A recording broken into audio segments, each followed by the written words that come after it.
So we talked about the verbal comments, and I want to focus on that for a second, because I know the question that we always get is, so does that mean that the gentleman that makes one offensive joke or that makes an off-color comment is guilty of some sort of harassment? Yeah, no, not at all. There have to be three elements that have to be present in order for it to rise to a level of actionable sexual harassment in the workplace. And the first element is that it has to be unwanted conduct. Now, all of these laws that we talk about, anti-harassment laws, are only aimed at getting at non-consensual conduct. They're not aimed at stopping individuals, grown adults, from engaging in entirely consensual interactions, be that a workplace affair, be it a group of guys at the lunch table or gals at the lunch table telling the dirtiest jokes they can possibly think of. As long as everyone in that environment is comfortable with that exchange and is consenting to that exchange, no harm, no foul. But Stefanie, as you can imagine, there's a lot of risks with that, if you think about it. Right. For two reasons, two main reasons. First of all, if you're engaging in sexually charged conduct in the workplace, how are you sure that the people you're displaying that conduct in front of actually find it consensual? Right. So, again, if you're sitting at a table with a bunch of your colleagues, and one colleague is telling really offensive jokes, almost everybody at the table will probably chuckle. But maybe one or two people at the table, while they're chuckling outwardly, inwardly they're saying, gosh, I really don't appreciate that. But it's hard to stand up and chide your colleague and say, I don't really appreciate that behavior. Because then you get tagged as what? The buzzkill, the prude. The tattletale. The tattletale, not the team player. Exactly. Right. So, you don't know whether it's consensual or not. You really don't.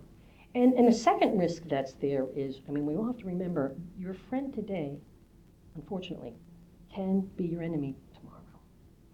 Right. And I hate to say that people turn the tables on you, but I've seen it happen. So, for example, if a supervisor is having an affair with a subordinate, and then when his wife finds out, he has to end it, well, what do you think that subordinate might do? Right. Claim that this wasn't a consensual affair after all, that I felt pressured to engage in the affair, and I felt that if I didn't give in, I'd be fired. Right. So again, engaging in any kind of sexually charged behavior in the workplace is fraught with risk. And I try to tell people, look, don't do it with people you work with. It's just too risky to do it. What about if I'm having a conversation in the lunchroom, and perhaps it's not the best conversation, not so appropriate for work. Not that I would ever do this, but I'm going to use myself as the example. So not the best conversation at work. Somebody walks into the lunchroom while I'm having this conversation with you, we're talking like old girlfriends, and the person is made to feel uncomfortable by the content of the conversation that we're talking about. Is that harassment? Well, that can be, and that's what we call bystander victims, meaning the conduct isn't directed at me personally, but it's happening in my work environment, and I don't like it, and it makes me feel uncomfortable. Now, it is not a defense for that group over there to say, well, we weren't talking to Kathleen. Why doesn't she mind her own business? Why doesn't she go eat lunch in her office? No, this is my work environment too. And if I'm being exposed to these behaviors that I have a legitimate basis to claim are offensive to me, then if I bring that to my employer's attention, they need to address that behavior and indicate to those individuals they need to stop engaging in it. But I want to go back, because remember we started on there had to be three elements? Yes, and we only covered two. Okay, well, we only covered one. It has to be unwelcome behavior, right? If it's consensual, no harm, no foul. It has to be unwelcome. It also has to be so severe or pervasive that it becomes actionable. Because not every incident of inappropriate behavior is going to rise to the level of actionable harassment. So I'll tell you by way of an example. You used telling one dirty joke. If Kevin, my colleague, tells one dirty joke to me, and it's a mildly offensive dirty joke.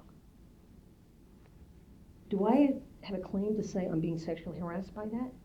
No, because the law says, well, wait a minute, that's not sufficiently severe. It's a mildly offensive joke, and it only happened once. Mm-hmm. So it's not actionable sexual harassment because it's not severe or pervasive enough. But if Kevin tells me a dirty joke every time I see him coming down the hall, to the point where, you get that visceral reaction. Right. Oh gosh, I want to duck into this hallway because I just don't want to hear it from Kevin, the dumb jokes he's going to tell. Well, that's when it's become so pervasive that my work environment is changed because I'm reacting to him and I don't really want to be around him. Okay? So that's where it's severe enough that it could constitute sexual harassment. Now, let's say Kevin groped me in a conference room.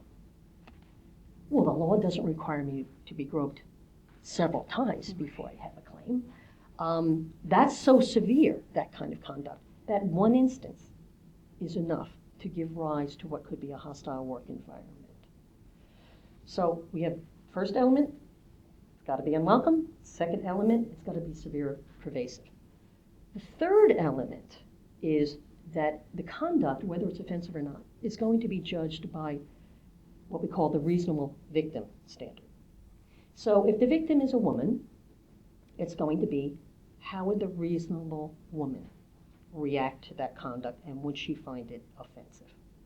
If the victim is a male, we're going to say how would the reasonable male react to that conduct? If the victim is a gay person, how would the reasonable gay person react to that conduct? So, for obvious reasons, depending on your status in one of those groups, you may react very differently to the behavior in question. Secondly, it protects us from having the supersensitive individual having a claim. So, for example, if someone asked me out on a date at work and said, would you like to go out for drinks after we finish up?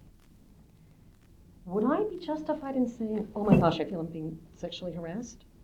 No, because the reasonable woman wouldn't think that that was the case. The overly sensitive might, but not the reasonable. Absolutely, that's correct. However, if every single day or week after week the same individual is constantly saying, come on, let's go, please, I really like you, I want to go out, and they're not taking no for an answer, well, now that's unreasonable. Correct. A reasonable woman would say, you know what, you're really harassing me because I said no, and no means no. So that's where we have the three elements, right? Unwanted, severe and or pervasive, and as judged by the reasonable victim standard. And if all those three elements are met, we are now into unlawful workplace harassment.